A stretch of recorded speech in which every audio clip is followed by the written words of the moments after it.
Ladies and gentlemen, over the past couple of weeks, I've been watching the downfall of a content creator named Piratesoftware. And while I'm not as familiar with the coding aspect or the game development side of things regarding this drama, one thing I am very familiar with is music, and music production in general. And in this video, I wanted to check out the music behind Piratesoftware's video game Heartbound. There's been so much flack against this game for having bad coding practices, bad gameplay elements, things like that, but I haven't seen a single person dissect the music behind this game yet, and I want to know if it can stand on its own merit. So in this video, we're going to be dissecting the music behind Heartbound and a couple of the songs that I found particularly interesting from this soundtrack. If you like this kind of content, make sure to like and subscribe. I got a lot of cool videos, and I really hope you guys enjoy it. Before we go anywhere else, I want to make it very clear that even though this game is a pretty obvious Undertale clone, Piratesoftware did not compose any of the songs for this video game. That honor goes to a man named Stijn van Wakeren, and he is a very, very talented composer. If you go to his YouTube channel, Frog Vibes, he has made a lot of really interesting pieces for a lot of different projects. I want to make it really clear that we should not be sending any hate towards his way. I've been seeing some of his videos get brigaded with hate comments over Piratesoftware's drama, and I think this is unacceptable. He is a commissioned artist that put his art onto a project. He should not be receiving any hate for anything else besides the merit of his art, which we are about to go into. Let's listen to our first song. Boom. Awesome, gang. The very first song we're going to be listening to is called Overture, and this is one of the first songs that plays when you enter Heartbound. And I thought this was a fantastic song to choose to kind of introduce us to the series and the compositional elements that we're going to be talking about today, because I believe it really encapsulates a lot of these techniques that this composer in particular uses so effectively. The instrumentation is fantastic. The part writing is really smart and intelligent. The chord changes are great.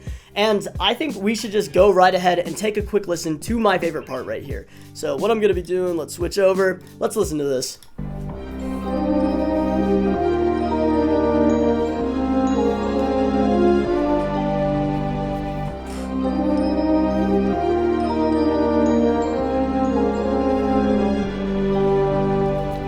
Oh my goodness. Okay, there's a lot of really cool elements going on right there, and I'll make sure to break them down on the piano in a second, but really what we're doing theory-wise is we're starting with this minor 7 chord, or maybe just straight minor chord with the octaves, and then we're moving up to this major chord as a little transition. It brightens up the soundtrack, and then we go down to this major 7 chord that's really open. It really fills us with this just wow, like immaculate vibe going on here, and then it ends out with a 7th chord, and that resolves us all the way back to a looping melody on this piece, and that is done fantastically. It's a really good introduction to the entire soundtrack as a whole, and I think there's a lot of elements that we can take from in our own composition from just this little snippet right here. The composition, really, really good so far. Sweet guys, let's take a look at what's going on here. The very first chord we're going to be looking at is a C minor chord. And when I was talking about this pedal tone, what I mean is that there's a low note in our left hand, being a C here, okay? We have this low C that's just ruminating in our lower end here, and our right hand is playing the C minor chord. I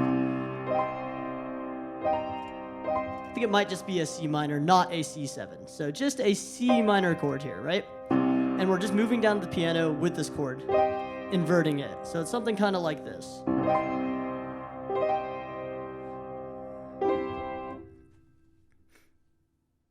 Sweet gang, welcome over to Sweet guys, welcome over to the piano. The very first thing we're going to be looking at is the intro, and it starts with this pedal tone which I was talking about, which is this low note right here. In this case, it's going to be a C, and what a pedal tone... Sweet guys, welcome over to the piano. The first thing we're going to be talking about is the pedal tone. Now you might be wondering, what is a pedal tone, Gavin? And that is a fantastic question. A pedal tone is just a low note that is being sustained in our, I guess, on piano in our left hand, but it's just a low note that's happening. And it's kind of this ruminating low note that builds a foundation for the rest of our melody. Now, in this song in particular, we are playing the C minor chord, which is C, E flat, G, C. And what they're doing with the piano on this song is this nice little element right here where they're descending with this piano line by inverting the chord. And that just means taking the same notes, which is C, E flat, G, C, and just moving it down the piano. Like that. And then that, and then this. And And it's a common element that we use in a lot of songwriting where we take these same notes and we're just moving them around our piano, moving them around our bass, wherever we're going here. So let's listen to kind of this intro right here. We got, right, and then that kind of idea right there. The second chord that we are switching to is this E flat major chord. Right, so if we just take this chord progression at face value, it's the C minor chord with our pedal tone, and then this E major chord, right, adding some color in here, right here. Beautiful right there. And then we move to our major 7, which in this song is a C sharp major 7 or a D flat major 7. Which is just beautiful right here. It's beautiful composition. So all together is kind of this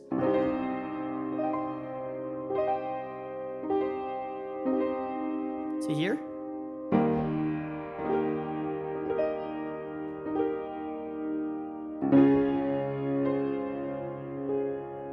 And then down to our dominant 7, which is a G7 here.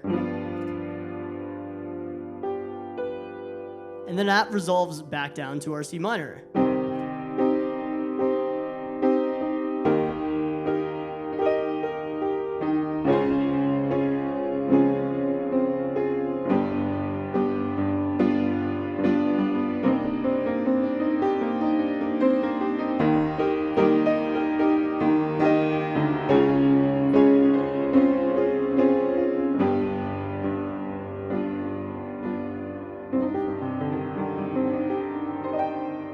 Just this kind of idea right here. It's a really fantastic chord progression that really leads us into the game. It wants us to go somewhere, and especially ending on this dominant chord. It leaves it very open to wanting to progress further into the storyline, making it a fantastic intro piece. Let's head back over to the computer. As I mentioned prior, another really important thing is instrumentation. It's really important when we are composing music to use a wide variety of instruments. We don't always want to just be using one instrument. It's a kind of issue that I fall into a lot of the time because I really like using a piano in a lot of my songs, but the problem with that is it's not very common that every single song you want to make will always use a piano. And he demonstrates this very effectively here with this startup with an organ, then switching to these vibraphones on our high end, then having maybe a euphonium or French horn in the middle, finally with their piano descending on top of everything else. It's a really good composition as a whole, and again, I think it's really indicative of where this soundtrack will be going in the future. Just a little aside, gang, the reason I'm not going into every single song on the soundtrack is because there's 100 total songs in this entire OST, and I've yet to do that for a single video game. But if it's something that we are really interested in seeing, and I see it a lot in the comments, I will do a deep dive into every single song in this entire soundtrack. But first, let's just get through this video. The other song I really wanted to look at that really stood out to me was called A Moment in Time, and I think this song is something that I really loved about the soundtrack. It was a willingness to step back from the kind of craziness going on with a lot of the other elements of the game. Now, while it's really important in a video game like this to have a lot of brash and open pieces and a lot of battle scenes, a lot of really cool complex parts and everything like that, the ability for a composer to take a step back and really relax with one of its pieces is something that was really exciting to me personally. So let's take a dive into what's going on in this song.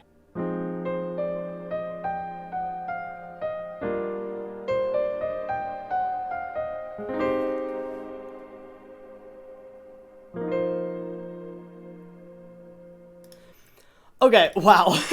Okay, so first off, let's head back over here. My initial reaction to this song was, I immediately felt Undertale through that song. And the reason I say this is because the melody takes a key element of a lot of Undertale's writing in pieces, this kind of downward chromatic trend in the right hand, but at the same time, it puts its own unique spin on it, its own unique chord progression on it, and something that feels really simplistic and open and pleasing to listen to more than anything else. The reason, again, that this piece stood out to me so much is because so many of the pieces in this soundtrack are very brazen, very hype, so much going on, a lot of action, pa pa pa, and this song really took a second to take a step back from everything, and I think it's really important for composers to be able to do that. And once again, I just found the theory behind this song really interesting. Not to say that the other other songs didn't all have very captivating and interesting melodies and harmonies and things like that, but the raw simplicity and emotion being able to be conveyed through a single song is very impressive to me. It's something I really thought was inspiring. Let's head over to the piano and we can check out what's going on here. Sweet guys, welcome back to the piano. Our first chord that we're going to be playing for this song is this C minor chord again, but once again we're going to be doing not just a C minor chord, but we're adding in the 7th right here, and that adds a little bit more color to everything. Beautiful chord right here. And then we have this melody line on top of it that sounds like this. Fantastic right there. So this melody line has a nice little chromatic element in here, and that's very reminiscent of a lot of Undertale songs. They have this kind of trill to it, this kind of chromatic descending line that they do a lot in Undertale songs. And I think it's really cool that they used it in here. I think it's a really cool nod to Undertale as a franchise and Toby Fox in general. But regardless, let's check out this chord again. So we have this C minor 7. Then it goes up to a G dominant 7, just like in our other song. And then we go up and change it a little bit to an A flat major 7. Then we go down to this G minor 7. And it goes right back to our C minor.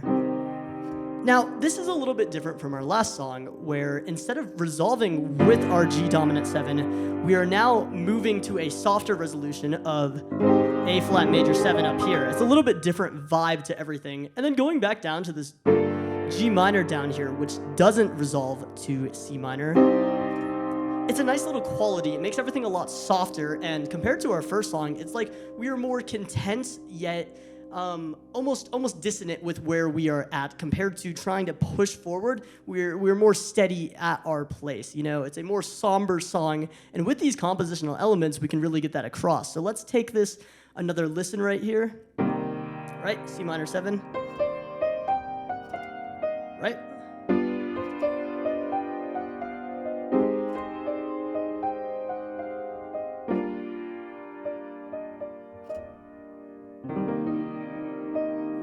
Really pretty right there. Those chords are fantastic. And this big chord line here.